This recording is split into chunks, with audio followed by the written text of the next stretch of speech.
Hello guys and welcome back to my YouTube channel. तो आज हम द अबाउट खरी डायरी सीजन 2 के एपिसोड 9 में देखेंगे कि क्या होगा। तो मामा अब लेट एम्परर के बारे में इन्वेस्टिगेशन करने का सोचती है कि कैसे उनकी बॉडी स्टिल अनचेंज थी कॉफिन में रहने के बावजूद। 6 साल हो चुके हैं उनके गुजरे हुए, पुरानी बिल्डिंग नहीं रही, बस उनका टॉम बचा है हमें रिमाइंड करने को। अगर ये मिस्ट्री नहीं सुलझी तो लेडी अंशी का हार्ट पीस में नहीं रहेगा, ऐसा मामा सोचती है और अपनी रिक्वेस्ट बताती है उस असिस्ट को कि क्या वो उस ओल्ड रूम में जा सकती है जहां लेट एम्परर ने अपनी अंतिम सांसें ली। तो उसे असिस्ट बोलती है कि उसको परमिशन मिल जाएगी। मामा तैयार हो रही होती है और सोचती है कि इसके लिए एम्परर की परमिशन ली जाएगी, पर अगर इम्प्रेस डोवाजर दखल देंगी तो उसे परमिशन और आसानी से मिल जाएगी। मामा का बेड लेडी सुरन बेड रेडी कर देती है। मामा उन्हें थैंक यू बोलती है और सोचती है कि उनका टेस्ट थोड़ा क्यूट सा है और बोलती है कि उसे सोफा भी चल जाता, पर लेडी सुरन नहीं मानती और उसे आराम करने को कहती है और चली जाती है। इसके बाद मामा सोचती है कि वो हमेशा जीत पवेलियन में ही रही है और खुश है कि उसे वहाँ नहीं जाना पड़ेगा आज, क्योंकि होंगयांग वो सोचती है कि लेडी होंगयांग कैसे बिहेव करती जब वो उनसे दोबारा मिलती। मामा को खुद की पोजीशन ही नहीं पता कि वो क्या है, जो अटेंडेंट जो कोई भी स्पेसिफिक पैलेस में नहीं बिलोंग करती है और हर पैलेस में चली जाती है। ये कोई पैलेस की वुमेन आसानी से एक्सेप्ट नहीं करेगी। वो लेडी सुरन को देखती है जो कैंडल लाइट में बुक रीड कर रही होती है। सुरन मामा को बोलती है कि तुम्हें भी पढ़ना है तो तुम पढ़ सकती हो। मामा सोचती है कि वो बहुत प्रेशियस है, मुझे जब मौका मिले पढ़ना चाहिए और सोचती है कि काश उसके टेस्ट के हिसाब से यहाँ बुक्स हो।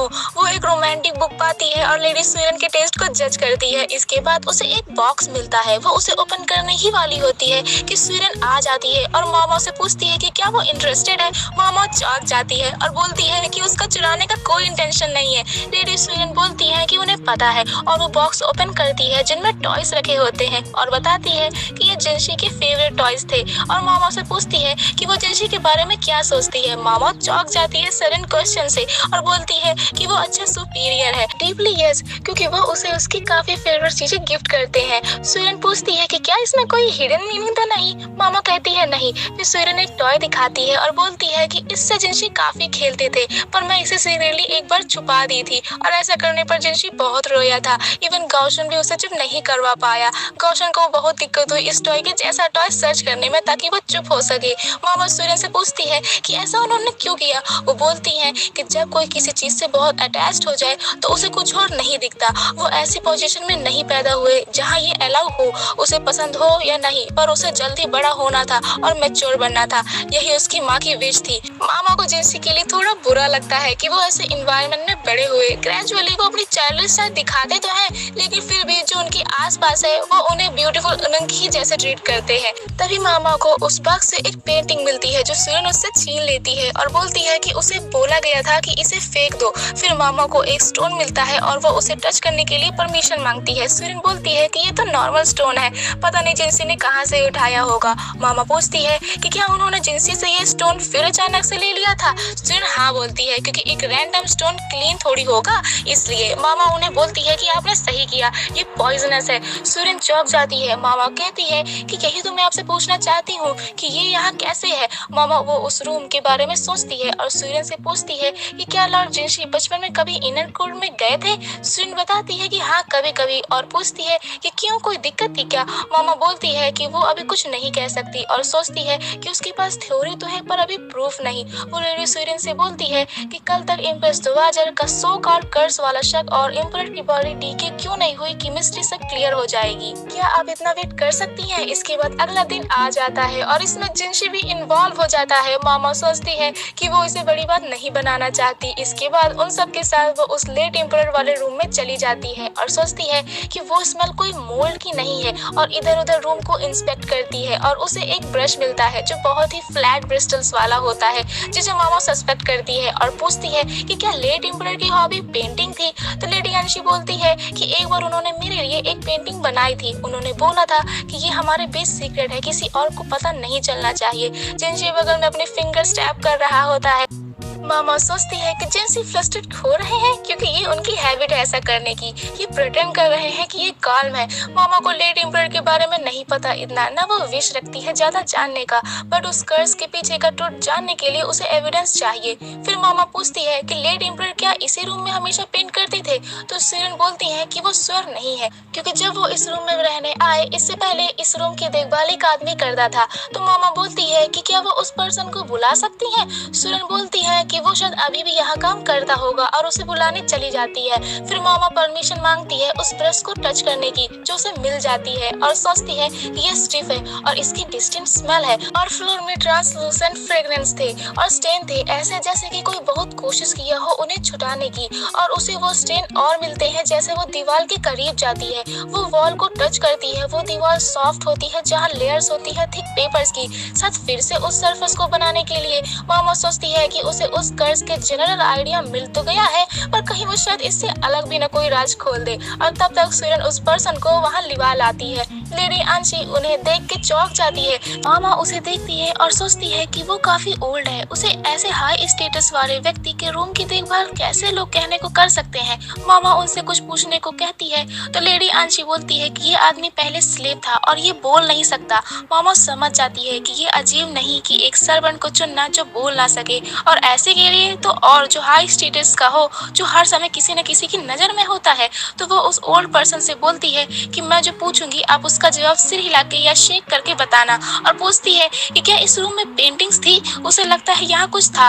और सोचती है कि ये सुनना भी नहीं चाहता क्या एक यंग लड़की जो बोल रही है। उस ओल्ड पर्सन के हाथ कांप रहे होते हैं। मामा सोचती है कि कुछ और है क्या, कहीं ये कुछ छुपा तो नहीं रहे। वो ओल्ड पर्सन दीवार की तरफ देखते हैं और मामा पूछती है कि वहाँ कुछ है क्या और चली जाती है और कहती है कि क्या इस वॉलपेपर को हटा दिया जाए। वो उस ओल्ड पर्सन को देखती है और सोचती है कि लगता है वो ऐसा नहीं चाहते। तभी लेडी अंशी बोलती है कि उन्हें कोई दिक्कत नहीं, ये वैसे भी डिस्ट्रॉय होने वाला है। वो ओल्ड पर्सन चौंक जाता है। इसके बाद मामा उस वॉलपेपर को रिमूव कर देती है और वहाँ होती है एक बिग पेंटिंग। सभी लोग चौंक जाते हैं। मामा कहती है कि ये पेंटिंग लेट एम्परर ने बनाई होगी और सोचती है कि उसका कोई लेना देना नहीं है एम्परर के कैरेक्टर से क्योंकि वो इस नेशन के टॉप ऊंचाई में थे और वो गुजर गए बिना यूटिलाइज किए खुद के टैलेंट को। वो टैलेंट अब इस पेंटिंग में बसता है। मामा बोलती है कि जो कलर का रोब ये वुमन पहनी है मुझे लगता है ये पिगमेंट ग्राउंड से बना है और पिगमेंट स्टोन से। और पिगमेंट शेयर करता है सेम प्रॉपर्टीज आर्सेनिक जैसा ही और आर्सेनिक के पास प्रिजर्विंग इफेक्ट होता है डीके होने से। सभी लोग ध्यान से सुन रहे होते हैं। वो बोलती है कि उसे पहले लगा कि जो ऑर्नामेंट यूज हुआ इस वॉलपेपर में वो शायद एम्परर की बॉडी में ऑब्जर्व हो गया टाइम के हिसाब से, पर इस रूम की ब्रश का शेप देख के एक और पॉसिबिलिटी आती है वो पिगमेंट और पिगमेंट का ही यूज कर रहे होंगे जो आर्सेनिक और पिगमेंट में है, जो एम्परर की बॉडी एब्जॉर्ब कर ली होगी और उनकी डेथ तक वो पूरी बॉडी में फैल गया होगा। ऐसा कहकर मामा सोचती है कि उन्होंने पक्का चुपके से पेंटिंग जारी रखी होगी इस रूम में। एक एम्परर का पेंटिंग में दिलचस्पी रखना लोगों को अजीब लगता होगा, एटलीस्ट ऐसा ही उनके पास के लोग सोचेंगे। इसलिए भले ही उन्हें लोग पागल बोलते हो, लेट एम्परर इसे पब्लिकली नहीं रिवील किए, इसलिए शायद उन्होंने इस रूम की केयर के लिए एक साइलेंट सर्वेंट के ऊपर छोड़ दिया। इस लेयर के अंदर अभी और लेयर लगती है। इतनी सारी पेंटिंग्स होना जिसने उन्हें मटेरियल्स दिया होगा वो इम्प्रेस होंगी लेट एम्परर की माँ। इस पेंटिंग्स में बनी वुमन को पता था कि उसका बेटा एम्परर बनने के लिए फिट नहीं है, तो अपने बेटे को बचाने के लिए इस थ्रोन से उन्होंने खुद पावर क्लेम कर ली। वो माँ जो अपने बेटे के लिए सब कुछ की, अल्टीमेटली ये रूम भी उन्हें दे दी और टूल्स भी पेंट करने को, अनअवेयर कि वो पॉइजनस थे। क्या आयरनी है। ये सोचकर मामा लेडी अंशी को बोलती है कि वो इतना ही कह सकती है। लेडी अंशी उसे थैंक यू कहती है और वो पेंटिंग्स को देखने चली जाती है। मामा उन्हें देख के सोचती है कि ऐसा लग रहा है जैसे वो किसी को ध्यान से देख रही हो और मामा सोचती है कि वो कितना सेंटिमेंटल बन गई है और वहाँ से चली जाती है। और लेडी अंशी दूसरी तरफ वो पेंटिंग को देख के चिढ़ रही होती है और सोचती है कि भले ही वो चले गए हों पर उनकी प्रेजेंस अभी भी यहाँ थोड़ी थोड़ी है। क्या मैं भी इस पेंटिंग में हूँ? नो, इन द एंड मैं तो बस एक लड़की हूँ जो बस निकल गई और कुछ नहीं। इस स्कार की वजह से ही मैं इस नेशन की माँ हूँ। शायद मैं लेट एम्परर के हाथ में गिर गई होंगी और एक बच्चा कंसीव कर ली होंगी।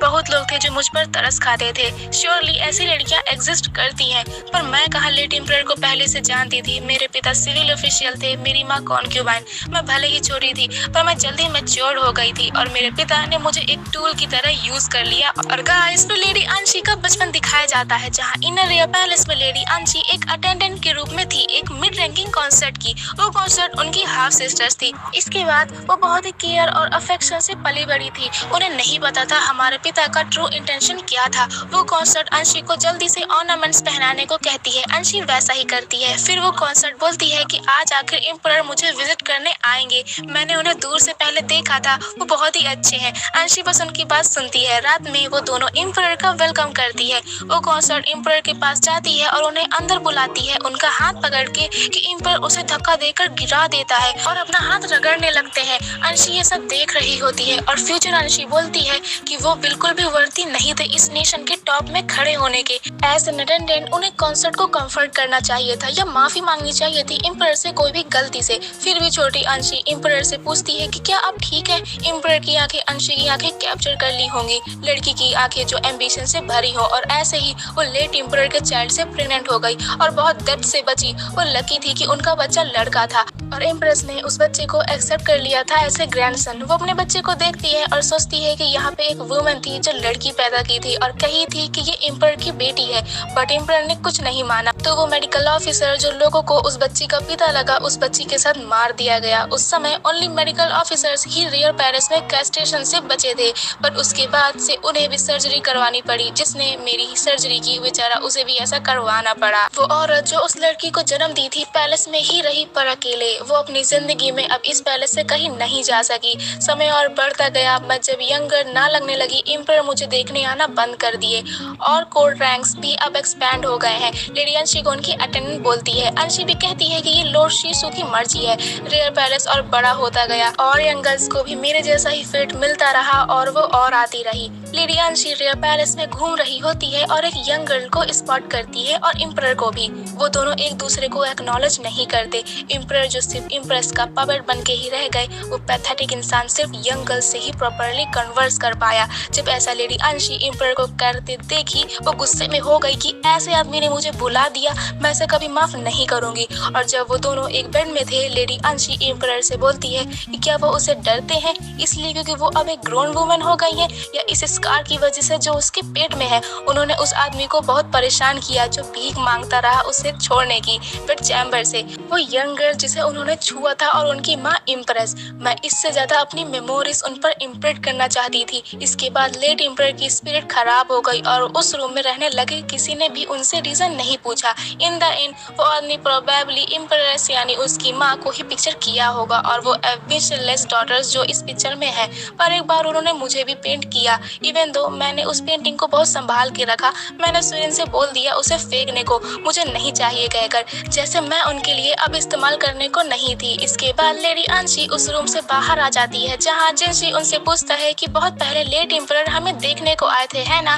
लेडी अंशी हाँ बोलती है और कहती है कि उन्हें नहीं पता कितने सालों पहले ये हुआ था। जिनशी कहता है कि उस टाइम उसने वो स्टोन ले लिया था। वो कहते हैं कि ये और पेमेंट है, ये स्टोन आज सुरिन ने उसे सुबह दिया है। लेडी अंशी जिनशी को देख के सोचती है कि भले ही लोग जिनशी को इलिजिमेट चाइल्ड बोले, ये वो बच्चा जिसे जन्म के टाइम स्विच कर दिया हो, फिर भी कोई डाउट नहीं कि ये एक प्रीसियस चाइल्ड है। तभी जिनशी बोलता है कि उसने एक बार लेट एम्प्रेस की बनाई हुई पेंटिंग देखी थी। वो एक सॉफ्ट येलो कलर में लड़की थी, शायद इसी वजह से मैंने ये स्टोन उठा लिया होगा उस पेंटिंग को याद करके। लेडी अंशी सोचती है कि उन्होंने बोला था वो पेंटिंग फेंकने को, फिर भी जिनशी बोलता है कि पहले आपको यही कलर के कपड़े पसंद थे ना। लेडी अंशी जिनशी को ध्यान से देख रही होती है जहाँ उसमें उन्हें लेट एम्परर की छवि दिख जाती है। ये बस एक कोइंसिडेंस है, लेडी अंशी कहती है। जिनशी पूछता है कि उस पेंटिंग में वो औरत सच में इम्प्रेस है। लेट एम्परर क्या बताना चाह रहे होंगे। लेडी अंशी पुरानी बातें इग्नोर करके बोलती है कि उन्हें नहीं पता और सोचती है कि उन्होंने चूज किया ना जानने का। और बोलती है जिनसी से कि ऐसा लगता है तुमने एक इंटरेस्ट रख लिया है एक अटेंडेंट पर। हाँ, जिनसी चौंक जाता है और बोलता है कि वो काफी हेल्पफुल है। लेडी अंशी बोलती है कि अच्छा पर, और सोचती है कि इसके अलावा और भी कुछ है। मैं तुम्हें सालों से देखती आ रही हूँ। और बोलती है कि अगर तुम अपने फेवरेट्स को छुपा के नहीं रखोगे कोई और उन्हें छुपा देगा तुम्हारे लिए। और ऐसा ही हमारा ये एपिसोड खत्म होता है। अगर आपको ये एपिसोड पसंद आया हो तो चैनल को सब्सक्राइब जरूर करें। Thanks for watching this video.